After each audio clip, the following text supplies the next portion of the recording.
Knows Death, starring Nicole and Jemmy and Maria Q. Kane.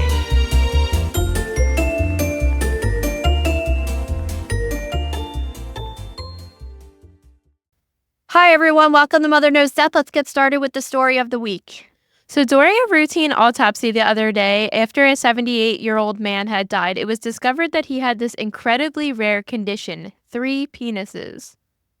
Yeah, so this is kind of amazing, and it just a true test to how the news gets everything completely wrong, because it actually wasn't an autopsy.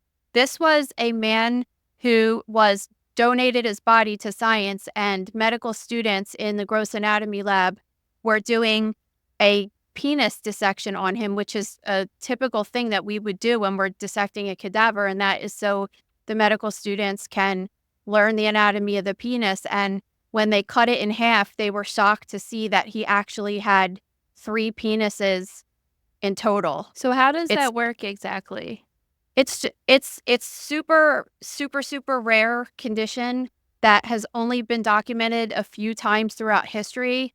But what they were saying was that since this guy is an older guy, that the cadaver, that he lived with it his whole life, and he might have had some kind of issues with urinary tract infections or erectile dysfunction or something, but he could have went his whole entire life not knowing that he had this, which makes them think that maybe there's a lot of other dudes that are going through their life and have this and don't know they have this. And this is something that happened when he was a fetus developing. When the genitals were developing, it just was an anomaly, and it happens. We talked about the woman with 2 vaginas on here. You could be born with 2 ureters. There's all different kinds of anomalies that you could have. So it's pretty cool to say. It's definitely cool for these medical students that they saw this and they were able to write it up. It's called triphalia, and it's called polyphalia when you have more than 1 penis. And I have a couple cases in the gross room of little babies born with this condition. So it's rare, but still really interesting. But this is the first adult that's reportedly had this, right? That they didn't know of. Yeah, that's what they're saying in this article. Well, that's really interesting.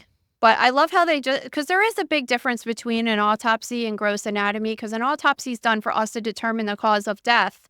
And that's something that would be done either in a medical examiner's office or a hospital morgue. And this was just a body. This is kind of the cool thing. When we get a body donated to us, we don't really know any of the history. Sometimes we'll just find out, okay, it's a 71-year-old male, and that's it. You don't get any of their medical history. So when we dissect these bodies, we stumble across cool things sometimes. We had an anatomic variation of the heart when we were doing one of our bodies. I had one of the people that I had looked like they might have had some undiagnosed metastatic cancer. We had someone that had gout. So it's kind of cool when you're a medical student. You could come across something this rare. Is pretty awesome. Yeah, it's super cool. Okay, let's get on to celebrity news. So Ethel Kennedy, widow to RFK, has died at age 96 after suffering from a stroke. Yeah, so there's not really much to report about this. If she lived in the UK, apparently you would just put that she died of old age. This is just normal stuff that happens. A stroke is essentially just having a heart attack in the brain. So there's some kind of a blockage, usually in the carotid arteries, which is bringing oxygenated blood to the brain, and it causes a portion of the brain to die, and that's called a stroke. It's the same exact thing, as the same theory as what happens with a heart attack. And as you get older, your vessels start to not be as strong, and they can cause blockages and stuff, and that makes the blood not flow to the brain correctly. So this is just normal stuff that happens when you get older. I mean, is she the longest living person with the Kennedy name? I was just thinking that. Right now, you mean? Yeah. Or just like that she survived and didn't have some kind of weird tragic death like most of them do? Yeah, I just feel like most people connected to the family just have some type of curse. I mean, we've talked about the curse on here many times, but to be 96 and be connected to this family, I feel like is rare in general. I think Rose lived pretty long, right? Their mom. I feel like she was pretty old when she died too. Some of them lived to be old, but It's Yeah, ki- just a shame. I'm a sucker for the whole Kennedy family. Really, all the drama that goes on with them and stuff. It's just really kind of my juicy. What do you call that? Guilty pleasure. your Roman Empire, something you can't stop thinking about. Yeah, exactly. She left behind quite a legacy, though. She leaves behind 9 children, 34 grandchildren, and 24 grandchildren. I can't talk either. She really just gets props for having 9 children. I just cannot fathom any person. And she had all of them herself. So they not only went through all those pregnancies and childbirth, but just being able to mentally deal with that many kids, even if you're rich. Like, I don't care. You have nannies, whatever. Like, kids are annoying as hell. And to have 9 of them around at one time is just, she's a very strong person. She's the second person we're talking about today, by the way, with 9 children. We'll get into that story coming up okay. later, too. So Okay. it is absolutely nuts. But let's get on to Liam Payne, because this story is like shaking the pop culture community.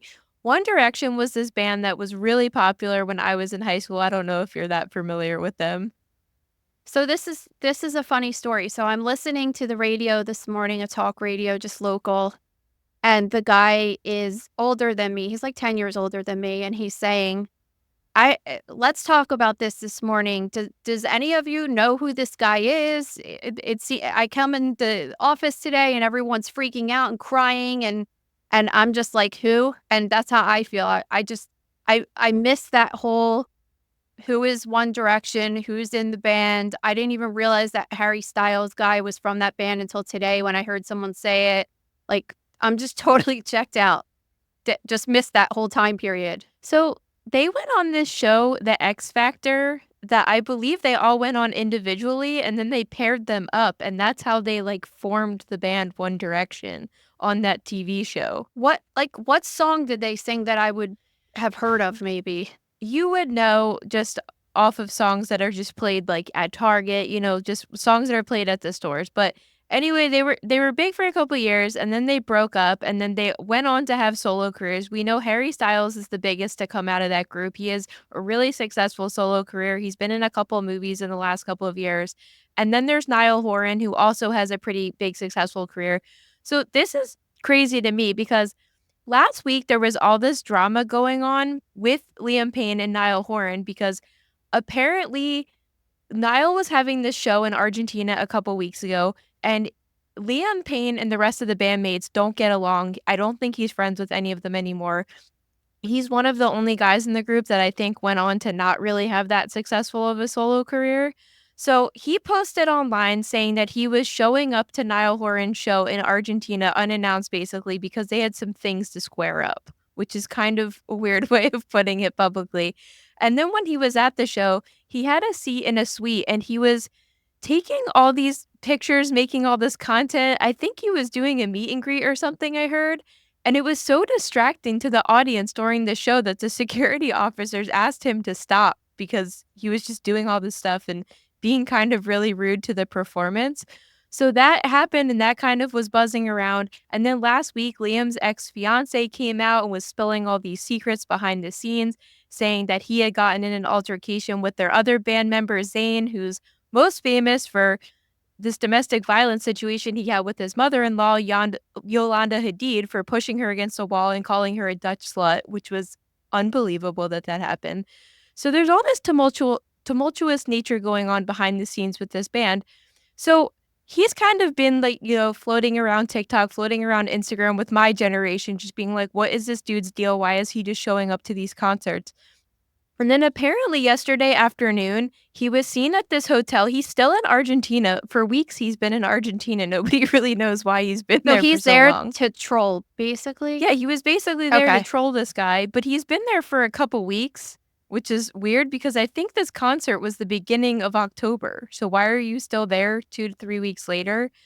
But he was seen in this hotel yesterday being really erratic, and the hotel manager had called the police and said, I have this guest. I believe he's intoxicated. He's trashing his room. And then before the cops even got there, he had fallen out of his hotel room onto the balcony below and died.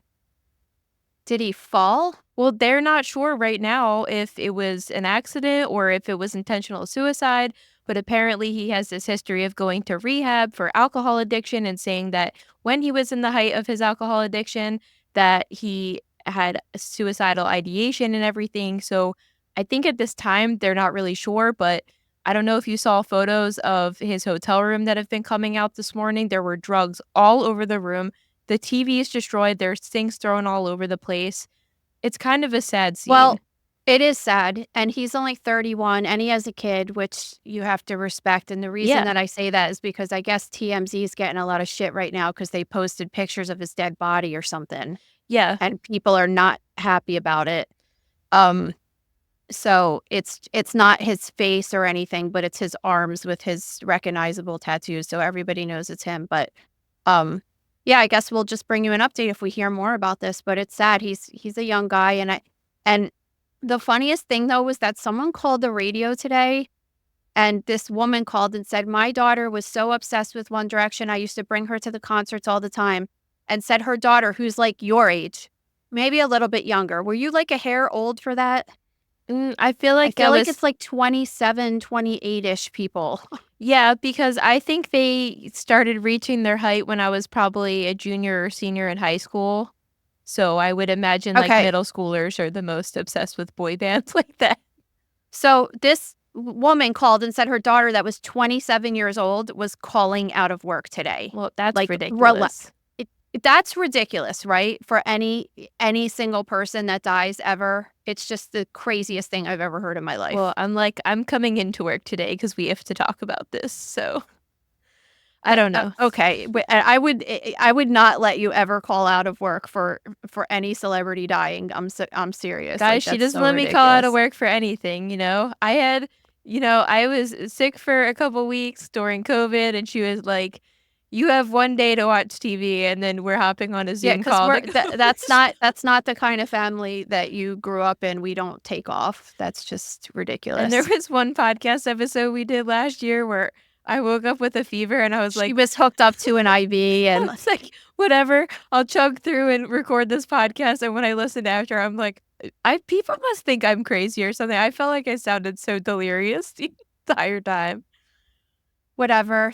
If you watched America's Next Top Model, like, they had to go to work and take pictures when they had the flu and everything and just look like the most beautiful people, and that's you just have to get through it. That show's Wait, pretty I toxic. don't come from a generation of excuses like your millennial and younger do, so That show's pretty toxic for other reasons, but I will say if you wanna instill good work ethic on the rising generation, I think they should watch all of the early seasons because 'cause you're right, they were never allowed to be sick, so it is interesting. freak accidents. So this young college student in the UK ordered clothes from Shein, as I'm sure all other college students are because it's pretty cheap clothing. So when the package got there, she opened it and saw what she believed to be a toy laying in the package until it started moving, and then she realized it was a venomous scorpion. That's so amazing. You know, I've gotten a couple things from Shein, guilty, not for myself, for my kids, because all the kids want the stuff from there because they can get 10 things for $20. It's just it's so wrong. I don't like it, but I feel like they always have these they throw in things or whatever. They just sell these little tchotchkes all the time. So I could see why she would think, "Oh, maybe there's this like toy scorpion in here."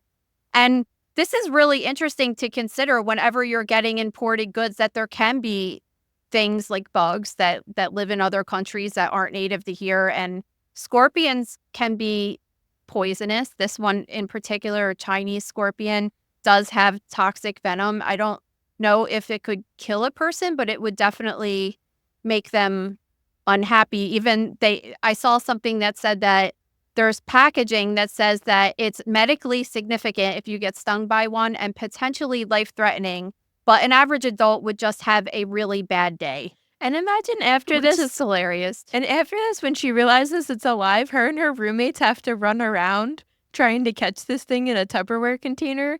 And then they had to call, this like organization that deals with reptiles, and that's who identified it as this Chinese scorpion. And it's just insane to think about. And Sheen's like, oh, we did an internal investigation and everything seems to be in order. So Well, I mean, think about it. They have a factory and they're packing stuff yeah, up what are and they gonna do? there's bugs. Like if it just lives around there, it's not like someone was hopefully intentionally trying to hurt somebody with the thing, but it's an interesting story. Okay, in Colorado, there's this gold mine tour that tourists can go in and take this elevator 1,000 feet underground.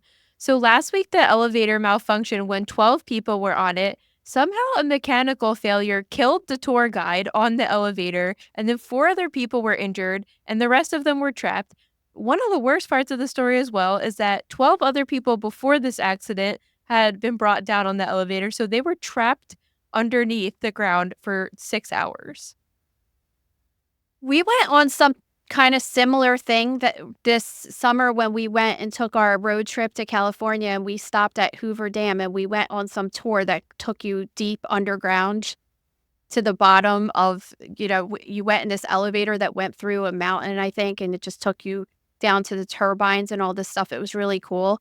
But the whole time I kept thinking that there was a big group of us, maybe 10 people or whatever on this elevator thinking like, oh my God, what if something happens in this thing right now? What hell this would be trying to get rescued in a situation like this. And they didn't really say how the guy died, right? They just said it wasn't a medical event. It was definitely something pertaining to the elevator malfunctioning.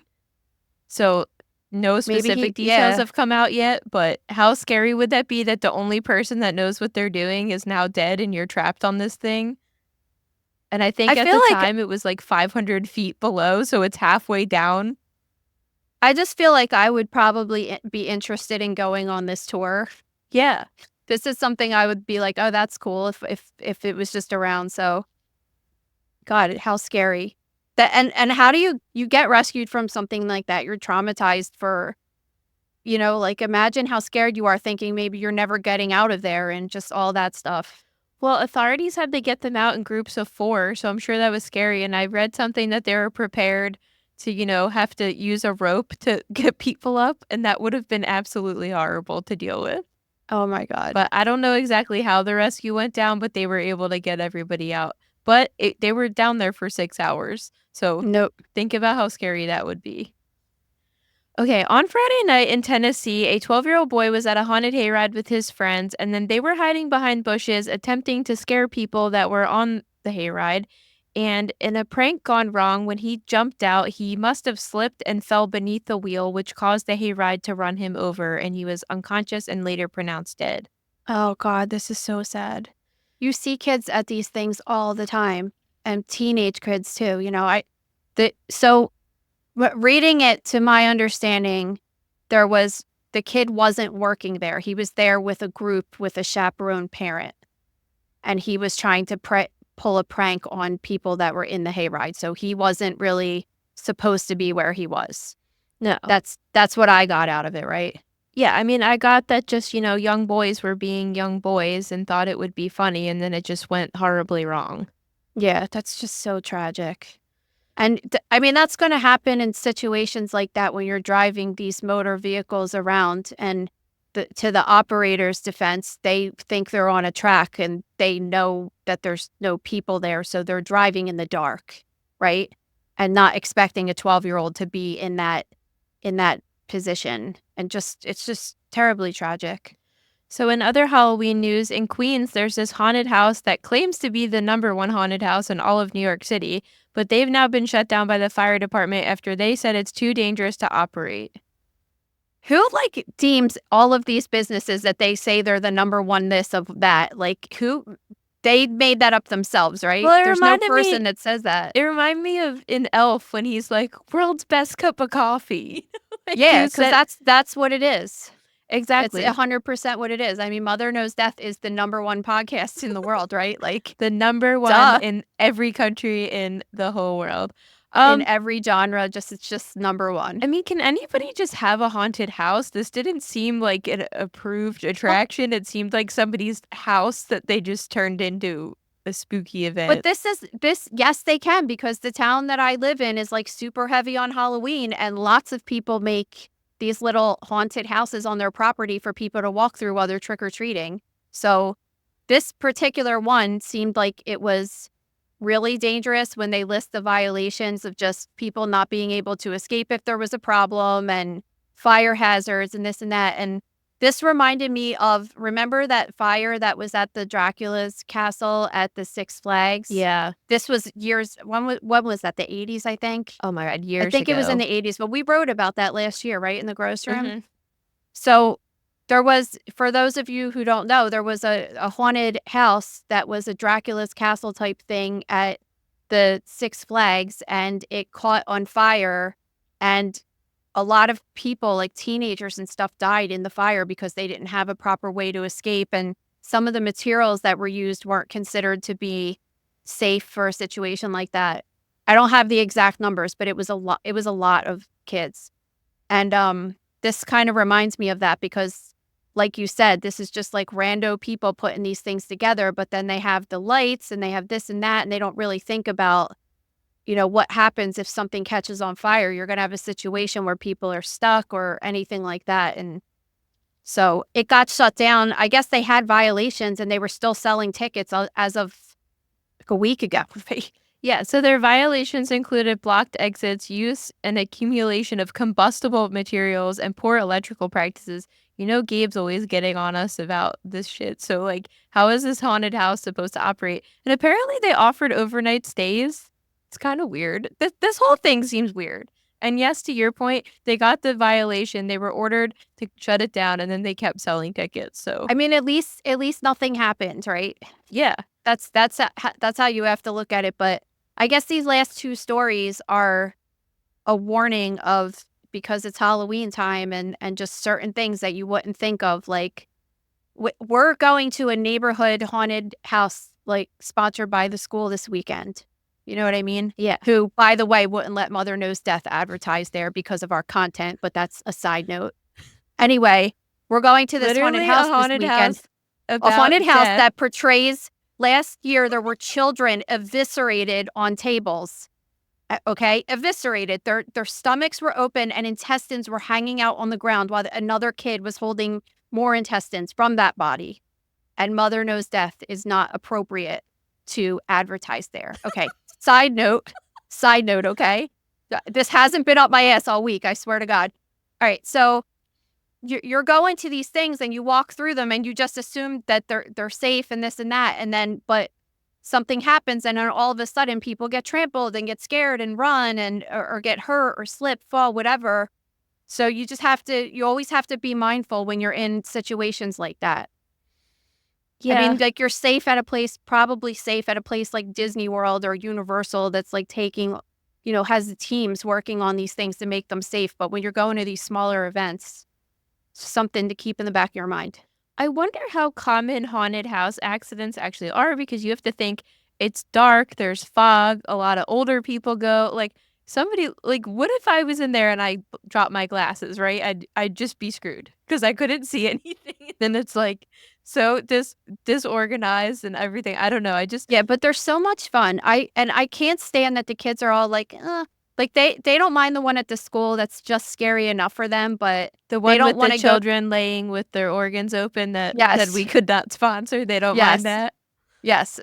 Yeah. I wish they did, because I don't even want to give them my money because of this, but regardless, anyway, just keep it in mind when you're doing activities this season. Okay, in 2021, this woman's son was getting married. It was supposed to be this really awesome day in their family, and then suddenly this 87-pound chuppah fell on her, injuring her neck and her back. This reminds me of Meet the Parents, when Owen Wilson made this altar for them. Do you remember? And he was like, "You might call it a chuppah." Yeah. And you don't remember? No, I remember. When he was like, "I whittled this out of one piece of wood and stuff." And then it catches on fire later in the movie. Yeah. Spoiler alert. But like, is this a sign that maybe this wedding shouldn't have happened or something? Like, it's just think about really being there with your mom and your whole family all in white and just this pure event, and this thing falling on your mom and almost killing her. So they said in the Jewish faith that the chuppah is supposed to symbolize this new roof of the family and the couple's intention to create a new home and life together. So I guess after the I ceremony, guess she hates her new mother-in-law. That was like a sign. People go up to the couple underneath of this thing to just congratulate them and talk to them and everything. And then apparently because so many people were going up to it and like probably just like bumping into it, it collapsed and crushed her. Not crushed her, but it fell and hit her.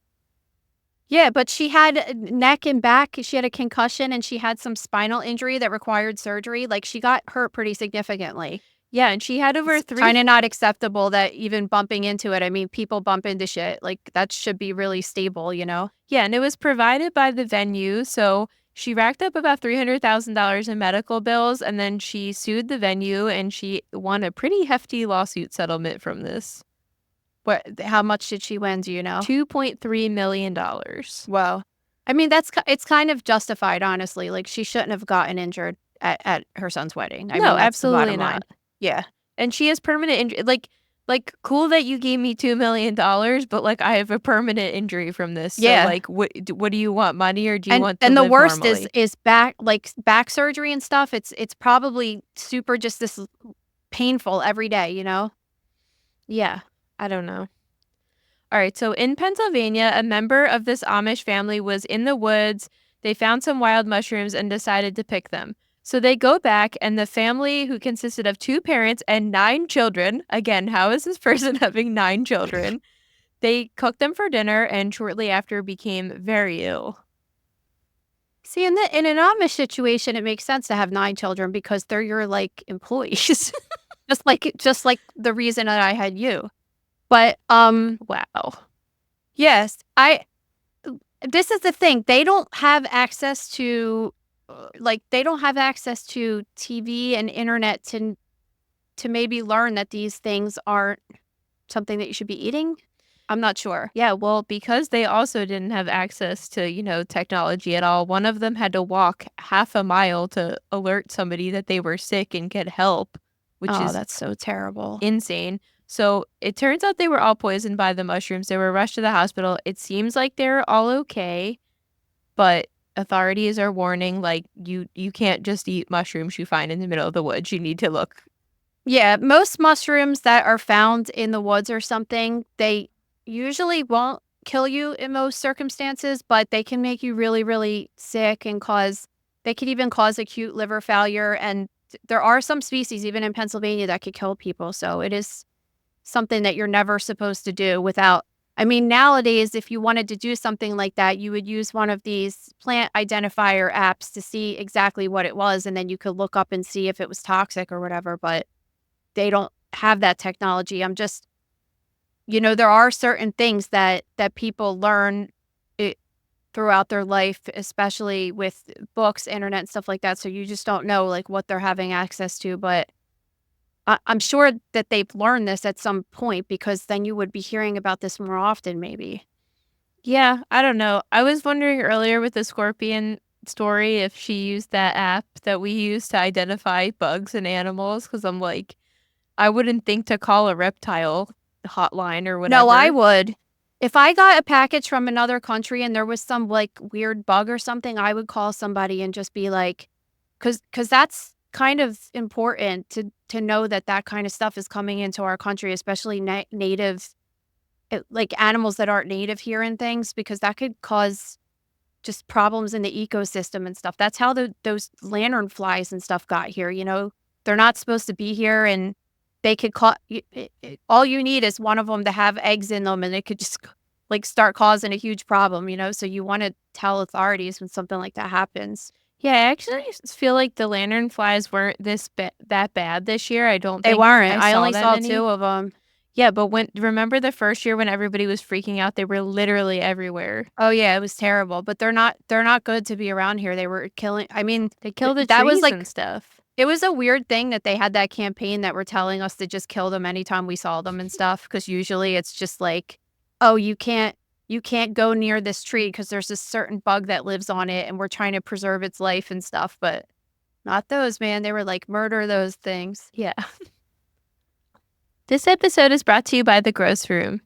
So, guys, this week I'm going to write up a whole entire article about the guy that was born with the 3 penises, and we're going to go through all the photographs that they saw in the gross anatomy lab and talk about just what happened in this interesting anomaly that this guy lived with and didn't even realize that he had. And there's all these other stories that we're always talking about that are in the gross room. So you can join us for only $5.99 a month. And you can visit thegrossroom.com for more info or to sign up. Okay, let's get on to true crime. So a couple weeks ago in Ohio, this guy was drunk and decided this was the perfect time to teach his 9-year-old how to drive. There's a video of this, by the way. Did you see it? No. Oh my God. Okay, so during the lesson, the driver's side door was open and the dad was standing in between the open car door and the driver's seat. So the child was sitting in the front seat and was told to step on the pedal, which sent the car into reverse very quickly. And because the dad had been standing between the door and the driver's seat, the door hit him and made the car essentially run him over a little bit. So there's mixed terminology in the news, like he was either run over or hit by the car. I think he was more properly run over by the car, in my opinion, from watching the video. But after that, the kid slammed into a pole, and you could see in the video, this is where it's a little concerning because in the video, they have everybody blurred out in it, which I don't understand. But seemingly another adult or the world's largest 9-year-old that ever existed gets out of the driver's seat and another child gets out of the side. So they were saying there was other kids in the back seat. So I'm not sure if this kid was sitting on the lap of an adult and pressed the pedal or what happened, but what are you doing? Do you think that this isn't even a real story and they're just blaming the thing on a kid? Like you're saying it looked like there wasn't a kid driving? Unless it was the biggest 9-year-old you've ever seen? I'm saying that in this video, everybody is blurred out, and when the car hits the pole in reverse and an adult clearly gets hit under the car door, that seemingly another adult gets out of the driver's side and a child gets out of the other side of the car. Yeah. But they were saying there was other children in the back, so I don't know. But the figure looked way too tall to be a child. Is it weird that there's people like this that exist, that there's some people that live, what state was this in? In Ohio. Like there's some person that lives in Ohio that's just like, yeah, let's get drunk and let our 9-year-old learn how to drive. Like what? Well, it's not surprising because this guy had a pretty extensive rap sheet, which included endangering children, driving under the influence, cocaine possession, drug trafficking, and domestic violence. So he's already been in trouble for endangering children, but he's allowed to still have his children? Yeah, or whoever is in charge of them is letting him supervise them, and then things like this happen. You know, Pop swears that he learned how to drive when he was 9. That was back in like 1954. That's when he would have been 9 years old, which is definitely more believable then. You know, and if you guys have been listening to us for a while, you might have heard us say before that one Lou Qualtieri makes pretty outrageous claims, right? Like people just... He does. You would think he was a chronic liar. You would think he was a pathological liar. He just says the most outrageous shit that like never seems to make any sense, and it's always outbursts at the most random times, but they always check out. So I do have to believe. Always. Every single time he says something, you're kind of like, did that really happen, Dad? And then we're able to prove it somehow. It's just insane. Yeah, I do. Some picture will show up of him driving in a car this weekend, like from 1954. I do just have to believe that he did learn how to drive at 9 because everything else. He doesn't give a shit about anything to be exaggerated and to make people impressed by him. You know what I mean? He's just not that type of person. Yeah, like he's just talking. So I don't know, but not surprising that a guy with a rap sheet like this happened, but I don't really understand what's going on because all of these news articles are saying it was the kid that hit him, but when I'm watching this video, I'm like, what am I seeing that not everybody else is seeing? So I think it's very unusual. Just find the video that's not blurred. That's all you got to do. Yeah, exactly. So we're going to dig a little deeper into this because I'm curious. And if I do find the uncensored video, we will certainly be putting it in the gross room because we need to break this down. Yeah. All right. This story is nuts. So earlier this year, these people bought a house in Grand Junction, Colorado. Did you guys stop there on your West Coast trip? Nah. It's really cool. No, there was a train stop we got off. On the train we took, there was like fresh air breaks where you could get out for 5 minutes and take a fresh air break, but whatever. When we were going through on the train, it was really, really beautiful. Anyway, so there was this deep freezer left on the property, and the new homeowners didn't want it anymore, so they had offered it for free. And then when somebody came to pick it up, they discovered something pretty, quote, suspicious inside and called police. Yeah, they found a woman's severed head and hands, correct? Yeah. Yeah. So the first question is, well, who does this belong to? Yeah, who does this belong to? Where did they come from? So basically, they didn't know for a while where they came from. I guess they had to do some type of DNA testing. I'm not really sure what the investigation looked like behind the scenes, but now they've come forward to say that it is the remains of this 16-year-old girl that had last been heard from in April of 2005. I'm actually wondering why it took so long to figure out who it was, because they knew where the freezer came from, and which was the previous homeowner, and the previous homeowner's daughter was missing since she was 16 years old. So Yeah, but she was never reported missing. So I don't think they formally had record of her being missing. That's just when other people had said they had last seen her. That's insane to think that a 16-year-old could just go missing and that's it. Nobody reports it and then we just move on with life. That's nuts, right? Yeah, and I'm also like, what was the state of the house when it was sold? Was it, did that person die? Was it an estate sale? Did those people never open the freezer? They just saw it on the property and were like, we don't want this. Somebody come pick it up. I can understand that, because if it was big and bulky and it was in the way and they were just like, listen, you can come take it, but I'm not moving it. I don't know. I mean, I would look just because I would want to see what was in there maybe, but yeah, you could see that people, if it was in the way, they probably didn't even really care about giving it away for free and being nice. They just wanted someone to come take it. You know how that is. You know what I mean? I'm just curious the state in which this house was sold, because I'm like, no realtor at any point open.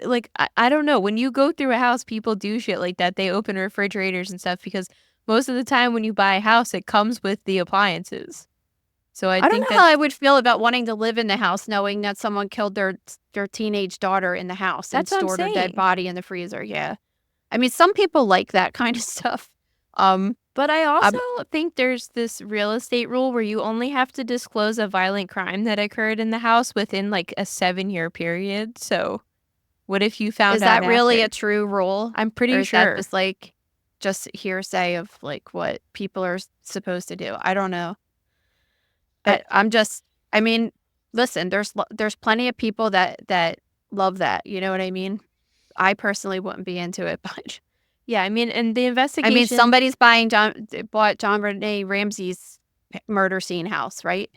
Yeah, I mean, I could never. People are into that. Realtor.com had an entire article one time about houses that true crime things, famous true crime events happened. They had the Watts family murder house, the John Bonet house, John Wayne Gacy's property, which they tore down that house, but somebody else built a house on top of them. The whole grounds are haunted, in my opinion. This sounds like a gross room episode or a gross room article for Halloween. Oh, yeah. That we could talk about different houses where different murders occurred and stuff like that. It's pretty interesting. I'm interested in it. I just wouldn't want to be there every day. Yeah, I mean, I don't think I could, I said a couple weeks ago, you have to have some level of understanding when you have an older house that an older person probably died in the house. You don't want to think it's something violent. You want to hope it's a natural cause and they died peacefully in their sleep. But it's kind of naive to think you're buying an old house that potentially nobody has died in. But to know something really horrific I just said that to kids happened, the other day because they were saying something about someone's house being haunted because the person that lived there before died there. And I was like, people probably died in our house too. Our house is 140 years old or 130 years old. Of course somebody died in this house. You know what I mean? And did that freak them out? Yeah, they just hadn't thought about it. And I was like, someone died. And I was like, I witnessed our next door neighbor died in the house. do you think their house is haunted now? Like, it's just people die in the house. Well, now when Lillian sleepwalks and wakes you up in the middle of the night, you have to be worried about her thinking To she's tell seeing me she's ghosts. bored. She seriously slept walk. This was when Gabe was gone, right? Or it was right before he was gone and came in the room. She scares the shit out of me because when she's sleepwalking, she's just totally alert. Like, she looks like she's alert and awake, but she's not. And she comes up to me at 3 o'clock in the morning, scares the shit out of me. And she's like, "Mommy, I'm bored." And I was just like, "Dude, you're sleeping. Go back to sleep." I could not be so chill about It was it. pretty funny. So scary. All right, on to the next. On October 9th, this guy was scheduled to work at this house, but when he got there, nobody answered the front door. So he went around back to see if he could try the back door, and he reportedly noticed a pile of hair, a blood-stained mattress, and these drag marks in the grass that eventually led to a dismembered body. Yeah, so the most shocking part is when police went there, what they found inside of the house. Yeah, so before they were able to get the search warrant and they were talking to this guy, he had said that he believed that the deceased person was the woman that owned the house that had hired him to do the work, and that the day before her 32-year-old daughter was, quote, casting spells on them and being confrontational. So when the police got to the house, the daughter was refusing to leave. They actually used multiple attempts of tear gas to try to get her to leave, and she would not leave the house. And finally, they took her out, and her face, hands, and clothes were all covered in blood. So eventually they get this search warrant, and as they're going through, they find this woman's body parts just cooking inside of a pot. Oh my God. This whole thing is disturbing. Like, just imagine being a worker. You're going to do construction work at someone's house and they're sitting there and there's a grown adult putting a spell on someone. Like, what do you even do in that situation? It's probably massively awkward, right? And then to come the next day and find a person dismembered when you're just a worker, you're not used to seeing that kind of stuff. And even cops that are more used to seeing things like that. I mean, seeing someone cooking a person it must be so disturbing to see that.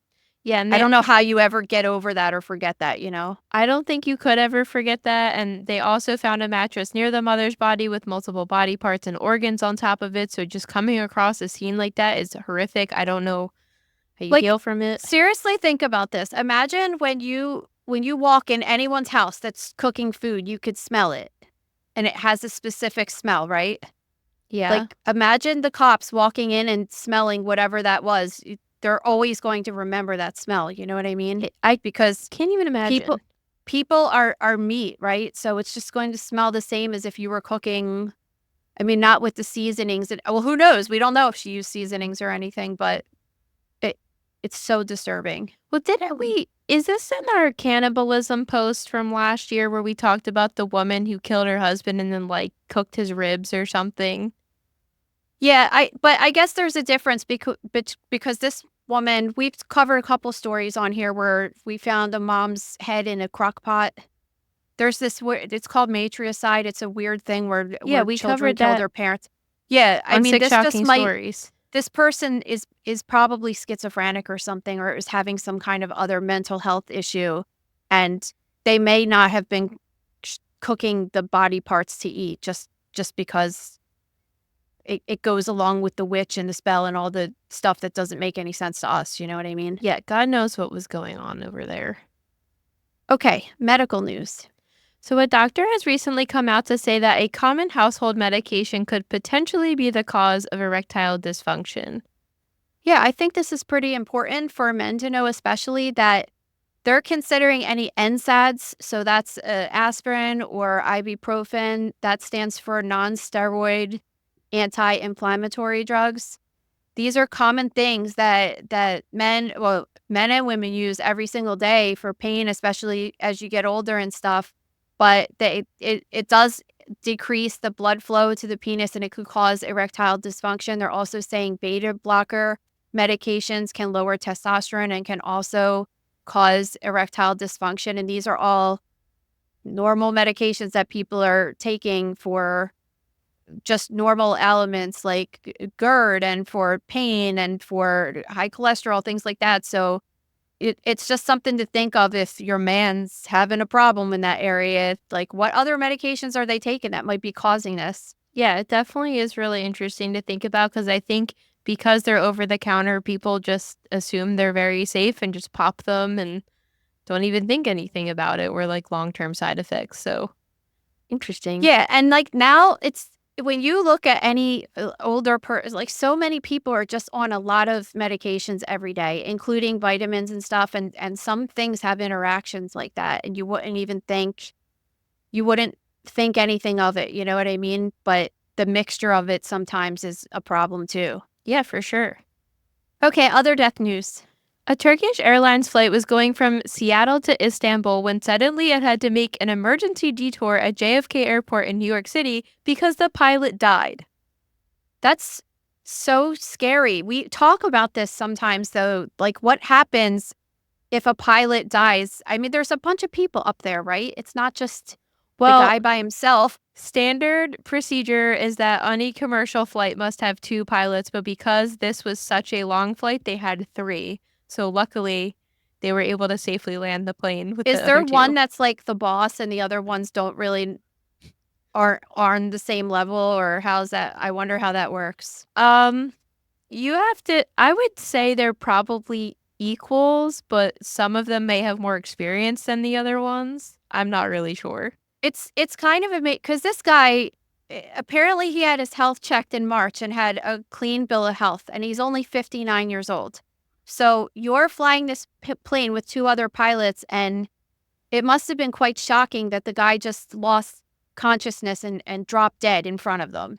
And they were still able to keep their cool and fly the plane and land it safely. I mean, it is shocking. Think about if you witnessed that you would have that fight or flight response of that rapid heartbeat and just that nervousness and stuff, and just not really scared about the plane because the 2 pilots were there, but just being able to keep yourself present and cool and collected while you're trying to land the plane. It's pretty it's awesome jarring that to they were able to. it's jarring Yeah. to see somebody just drop dead. So Yeah. And I mean, the guy, he probably had, if it was a natural death, a heart attack, he could have had a heart attack, a stroke, a pulmonary embolism. I mean, I don't know what they're saying. He didn't have any history. I don't really know. Obviously, I didn't do the autopsy or anything. He could have had a ruptured aneurysm or something. There's only like a limited amount of things that just cause you to just drop dead like that. So, well, yeah, and they were saying he just like suddenly lost consciousness, and then any medical interventions they had tried on the plane were just totally unsuccessful. And when they land, they were greeted by other medics who confirmed he definitely died before the plane landed. So that's scary to think about. I also read on BBC that pilots are supposed to undergo medical exams every 12 months, but those over 40 are supposed to get them every 6 months. And really? and he was over 40, but his last medical exam would have been 7 months. So it's not, I was thinking like it's only a couple weeks of difference, but if he had gone in September like he should have, would they have caught something? Yeah, maybe. I don't know. It just depends what it was. Yeah, so I found that really interesting. And that's if it's a natural death. Like, he could have choked on a piece of chewing gum or been under the influence of something. I don't know. Yeah, I mean, his exact cause of death is currently unknown. Hopefully they'll reveal that soon, so we just like know for the sake of the news, but they won't. That's why we have to sit here and guess, because we'll never hear about it again. Yeah, but kind of nuts because, everybody at first was really pissed when they had to land the flight, and obviously you have to have some level of understanding. A person died. You can't just keep a dead person on an aircraft for like hours and hours and hours. Yeah. So it's definitely nuts, but all right, let's get into our last story. So on Reddit, this woman had posted that in the event she died first, she would plan to give her husband 100% of her retirement fund, but if he chose to get remarried, he would only get 50% and the other 50% would then go to her children. I kind of love this. Yeah. I love this lady. I love because apparently the husband was upset and she was just like, oh, well, then you should marry someone that's financially responsible and you won't have to worry about this. Yeah, so she's it's true. Like, you work your whole life and you don't want it to go down the drain because of that. Like, I think this is awesome. I might do it. I think it's awesome too because you can't guarantee that your spouse's like new wife or whatever is going to make a good choice, and you don't know if that person's going to be like a gold digger or they're not going to be financially responsible, and you don't want your children getting effed out of your hard-earned money just because they married this like stranger into the Yeah. situation. I think it's a great idea, So I think honestly. most of the Reddit community, well, she was writing this post asking if she was in the wrong because her husband was so upset by it. But it seemed like most people were on her side and said, definitely contact a lawyer and get this in writing. Yeah. I think I'm going to do that too. It's pretty interesting. All right, let's get on to questions of the day. Every Friday at the At Mother Knows Death Instagram account, we put a little question box up and you guys can ask whatever you want. First, where is the craziest place an IUD has migrated that you've seen on an exam? So personally, the craziest place that I've ever seen it is a sigmoid colon, which is definitely outside of the uterus where it was placed originally. But the craziest case that I've ever received on Instagram was in a placenta. Oh my God. So like ironic. Yeah, it really is. There were pictures years ago floating around Instagram of a baby holding one when it was born. I don't know if that's real. Yeah, I would say that's I feel probably like fake. it's either like this was kind of before the whole AI thing, but it was probably either photoshopped or planted in the kid's hand. Maybe it was found in the placenta, but they were like, "Oh, let's just put this in this kid's hand for dramatic effect or something." Yeah, I feel like that was more of a statement piece, not something that actually But happened. I guess it's possible. It is possible from what you're saying, but I don't know. All right, can you see inflammation at autopsy? Would you know if somebody had chronic pain? Yeah, I mean, there's definitely times that I've done autopsies that I open a person up and say, I could totally tell this person was in a lot of pain and it looks terrible. And most of the time, those are because of cancer and there's tumor that's destructive to the bone and it just looks completely uncomfortable or painful. But if you're talking about conditions more like autoimmune conditions or conditions like fibromyalgia or something, you don't see a whole ton grossly with that particular disease process, anything that we would really recognize. Rheumatoid arthritis, for sure, you could see the effects of that, and you could tell that a person was in pain just by looking at their joints, the deformities, and different kinds of conditions like that that could cause chronic pain, but not something. Usually, if you're talking about something that can't get picked up by MRI, then we may not see much either at autopsy, if that makes sense. All right, last. Do the girls have more of a sister bond or mother-daughter bond with me due to our age gap? I'd say we definitely have a sister bond, but they know I could put down the law if I have to and yell at them. So, Yeah, I think it's like a cool older sister bond, but they know that she's an authority figure. yeah, because there's definitely days. But not 100%, because there's sometimes I yell at Maria and I'm just like, dude, you're not their mom. Just relax. Like, but it's just like having an older, like I didn't have an older sister when I was little, but I had cousins that were a little bit older than me that I thought were really cool. Gina and Renee, if you're listening. So, but they would come over and they would babysit us or whatever sometimes. And they were definitely like my cousins, but they were also older. So I knew that I had to listen to them because they were older than me. But it's kind of like that. Yeah, because I feel like sometimes, me and Lillian are 18 years apart. Me and Lulu are 20 years apart. So I feel like there's these weird days where we get in like sisterly tiffs. But then I'm at the Yeah, same you guys time, definitely do. but I'm at the same time like, yo, I'm your elder and you need to respect me. So And then I'm like, Maria, you're 20 years older than these kids and you're fighting with them right now. So it's definitely a really interesting dynamic. We just said yesterday how I never really felt the age gap that much in the last in the last decade. But now that I'm about to be 30 and Lulu just turned 10, it's definitely weird. Like, I feel like being in my, teens, early 20s with them being little kids, I was like, well, I'm still kind of a kid too, but now I'm like a full-blown adult. Not that I haven't been for a Yeah, and while, but it's weird because like when she's starting to if she decides to go to college and she's in the tail end of her college, you're going to be like you are going to be approaching my age right now. Yeah. which is just our life is just kind of weird like that. It's always just going to be like that. What are you going to say? Like, Again, I mean, you're 'cause old enough to be their mom. they always say to me, "You'll have to take care of mommy when you're old." And then I always reply, "Well, I'm going to be old too, so you're going to have to take care of both of Yeah. us." Yeah, So joke's exactly. on you. Yeah, because when they're 20, I'm going to be 40. It's just a totally different dynamic. But Well, I hope nobody has to take care of you when you're 40. Like, I know that no, seems that like would an old when we're person, but that's getting old. closer to you. No, when we're old. No, I think it's funny though, because we definitely have the sisterly connection, and I think when they were really little, they were just so confused how I was related to them. So that was always Well, you interesting. moved out when they were you lived here with them for when they were really little, but then when they got a little bit older, like 3, 4, 5, when they started realizing what was going on, you were already out of the house. So, Yeah, and you were in school, so you didn't come over as much as you do now. You know what I mean? So yeah. now it's like whatever. It's just like their normal life now. Every single day we pick them up from school and they say like, "Is Ree here?" And then Maria like helps them play The Sims. I heard you gave Lillian some Sims codes so that she could get free stuff or something yesterday. I And blew her mind when I gave her the cheat code to get $50,000. yeah.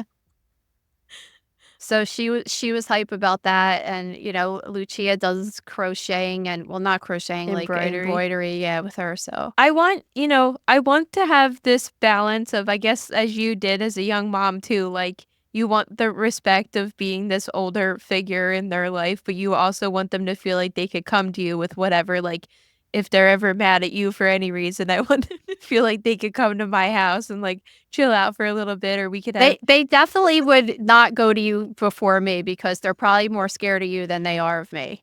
It's funny because, They think they'll get in more trouble with you than me for sure. no, whatever. I mean, I just want them to feel like they could come over my house and have fun, and we can do things together and whatever. But like like a cool big sister, like I'm not going to let them come over my house and get high or anything, but like I'll take them to the Well, thanks. That makes me feel better.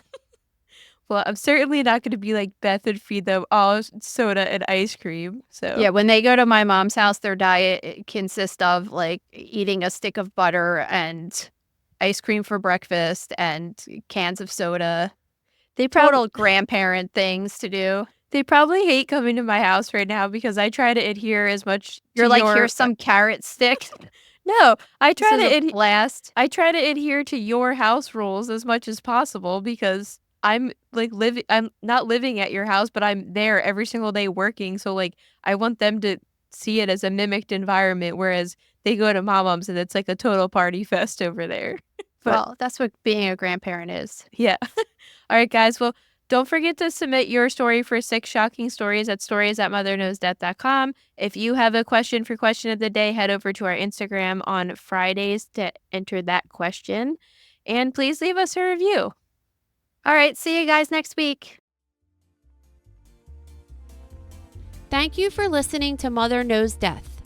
As a reminder, my training is as a pathologist assistant. I have a master's level education and specialize in anatomy and pathology education. I am not a doctor and I have not diagnosed or treated anyone, dead or alive, without the assistance of a licensed medical doctor. This show, my website, and social media accounts are designed to educate and inform people based on my experience working in pathology so they can make healthier decisions regarding their life and well-being. Always remember that science is changing every day, and the opinions expressed in this episode are based on my knowledge of those subjects at the time of publication. If you are having a medical problem, have a medical question, or are having a medical emergency, please contact your physician or visit an urgent care center, emergency room, or hospital. Please rate, review, and subscribe to Mother Knows Death on Apple, Spotify, YouTube, or anywhere you get podcasts. Thanks.